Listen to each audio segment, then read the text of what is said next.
Hello everybody, welcome to mystic motivation 1111। आज हमारा ये क्वेश्चन है, why is my ex so cruel? क्यों आपके एक्स आपके साथ इतने क्रूअल हो गए हैं? क्यों वो आपको इतना हर्ट कर रहे हैं? Why are they pushing you away?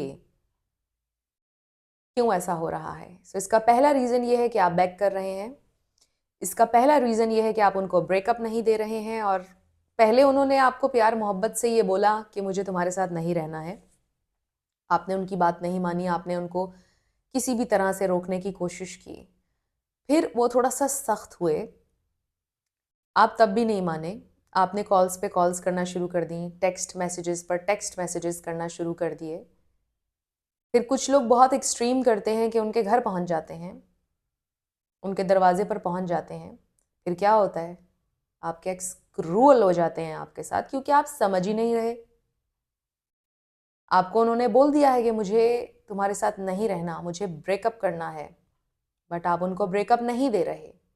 आपने इस सिचुएशन को साइकोलॉजिकली हैंडल करना है कि अगर कोई इंसान आपसे ब्रेकअप मांग रहा है, उसको ब्रेकअप दे दीजिए। अगर आप नहीं देंगे, हर गुजरते दिन के साथ वो क्रूअल होते चले जाएंगे। यही रीज़न है कि आपके एक्स आपके साथ क्रूअल हैं। कई लोगों ने मुझे बताया कमेंट्स में, और वैसे भी मैं डील करती हूँ बहुत सारे अपने क्लाइंट्स के साथ, तो वो बताते हैं जब उनके एक्सेस उनके साथ क्रूअल हो जाते हैं बिकॉज उनको ब्रेकअप नहीं दे रहे होते हैं। क्योंकि ब्रेकअप के टाइम पर आपके एक्सिस को ये लगता है कि आपके बिना एक बहुत अच्छी ज़िंदगी है।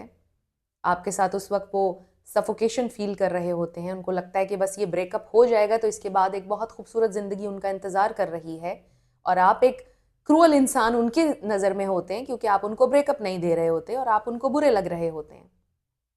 बट जब आप उनको ब्रेकअप दे देते हैं और उनको लाइफ एक्सपीरियंस करने देंगे अपने बिना, फिर उनको मोस्ट ऑफ द टाइम ये रियलाइजेशन हो जाती है कि आपके बिना ज़िंदगी अच्छी नहीं है, और वो पलट कर वापस आ जाते हैं।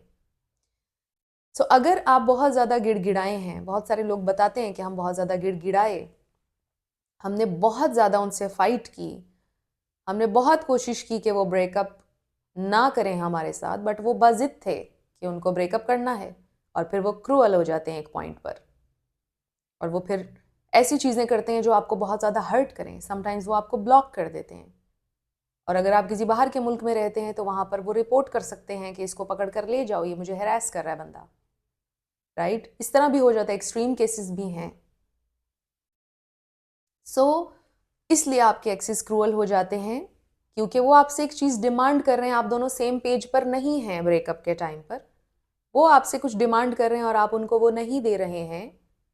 तो जब भी ऐसी कोई चीज़ होती है, दो लोग ऑपोजिट चीज़ें चाह रहे होते हैं, तो फिर एक इंसान क्रूअल हो जाता है जब दूसरा इंसान उसकी बात नहीं मान रहा होता है।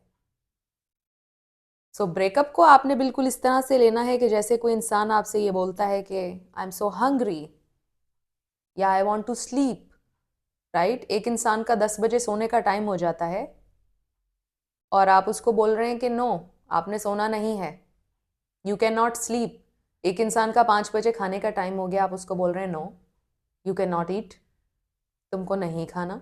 वो हंग्री इंसान जो होगा, वो तो आपको कच्चा चबा जाएगा बिकॉज उसको भूख लगी हुई है, आप उसको खाना नहीं खाने दे रहे हैं, वो क्रूअल हो जाएगा आपके साथ। सेम यही साइकोलॉजी होती है कि जब कोई इंसान आपसे ब्रेकअप मांग रहा है, उसको लगता है कि breakup is very important right now, और ये ब्रेकअप हासिल करने के बाद एक बहुत खूबसूरत गार्डन है जिसमें वो एंटर हो जाएंगे, और आप उनको वो गार्डन में जाने नहीं दे रहे हैं। तो जब आप उनको जाने देंगे, रिलैक्स हो जाएंगे आप, तो तब उनको रियलाइजेशन हो जाएगी कि उनको तो नहीं ऐसी ज़िंदगी चाहिए जिसमें आप ना हो। बट आप जितना ज़्यादा उनसे ज़िद करेंगे, जितना ज़्यादा उनको मनाने की कोशिश करेंगे कि प्लीज़ मुझसे ब्रेकअप ना करो, प्लीज़ ऐसे ना करो, वो आपके साथ बहुत बुरी बुरी चीज़ें करेंगे, और चीज़ें इतनी मेस्ड अप हो जाएंगी, और फिर वो क्रूअल हो जाएंगे। अब आपको पता चल गया कि आपके एक्सेस आपके साथ क्रूअल क्यों हैं, क्यों इतने जालिम हो गए हैं, क्यों इतना ब्रूटली आपके साथ बिहेव कर रहे हैं। क्योंकि आप मान नहीं रहे ब्रेकअप पर, या मान नहीं रहे थे, चीज़ें मेस्ड अप हो गई बहुत ज़्यादा, और वो क्रूअल हो गए आपके साथ। तो आई रियली रियली होप कि अब आपको उनकी साइकोलॉजी समझ में आ गई है कि वो आपके साथ क्रूअल क्यों हो रहे थे। अगर अभी भी आप किसी को बैक कर रहे हैं, अभी भी अगर आप चेज कर रहे हैं, छोड़ दीजिए। अगर आपके जहन में ये पॉइंट चल रहा है कि अच्छा उसका बर्थडे आने वाला है, मैं उसको ना गिफ्ट्स भेज देता हूँ, अच्छा उसका बर्थडे आने वाला है, क्यों ना मैं उसके घर पहुँच जाऊँ उस दिन। डोंट डू दिस, मत कीजिएगा, मैं आपको बता रही हूँ। जिन लोगों ने मेरी एडवाइस को नहीं माना है, उन्होंने आकर कमेंट सेक्शन में मुझे बताया भी है कि आपने जो बोला था सही बोला था, हमने आपकी बात नहीं मानी। और उन लोगों की भी मैं दाद देती हूँ कि उन्होंने आकर ये बात कमेंट में लिखी है। थैंक यू सो मच, उसके लिए भी बहुत बड़ा दिल चाहिए है। तो इस बात को जहन में रखें। अगर आप ये सोच रहे हैं कि मैं उसके घर पहुंच जाऊं या किसी भी तरह उसको मनाने की कोशिश करूं, नो, ये वर्क नहीं करेगा। क्यों अपने आप को इस पोजीशन में आपने डालना है कि आपके एक्स आपके साथ क्रूअल हो जाएं, गालियां देने लग जाएं। ये बिल्कुल भी अच्छा नहीं लगेगा। और फिर पता है कि जब आप इतना ज़्यादा बैक करोगे, चेज़ करोगे, उनकी वापसी का रास्ता और ज़्यादा डिफ़िकल्ट हो जाता है और फिर जो रिलीफ स्टेज होती है वो बहुत लंबी हो जाती है। आपने अगर मेरी स्टेजेस वाली वीडियो नहीं देखी, वो आपने ज़रूर देखनी है। Stages your ex goes through during the no contact, ये वाला वीडियो है, डिस्क्रिप्शन में भी मैं डाल दूंगी। तो रिलीफ स्टेज बहुत लंबी हो जाती है जब आप बैक बहुत ज़्यादा करते हैं। अगर आप फौरी तौर पर उनको ब्रेकअप दे दें ब्रेकअप के टाइम पर, तो आधा काम आसान हो जाता है, क्योंकि एक झटका उनको उसी वक्त लग जाता है, क्योंकि उन्होंने एक्सपेक्ट किया होता है कि आप चेज करोगे, मुश्किल बनाओगे ब्रेकअप को। बट जब आप कहते हो ओके फाइन, आप बैक ऑफ जब कर जाते हैं, तो फिर पहला झटका उनको उस वक्त लगता है और आधा काम हो जाता है उसी वक्त। फिर रिलीफ स्टेज बहुत छोटी होती है और फिर उनकी वापसी का रास्ता आसान हो जाता है। सो बैक मत कीजिएगा।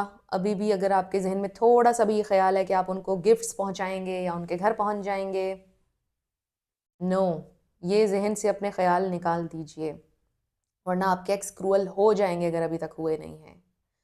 सो आई रियली होप कि आज का वीडियो आपके लिए हेल्पफुल था और इसमें कुछ ना कुछ आपके लिए मोटिवेशन भी थी। So thank you so much for watching this video.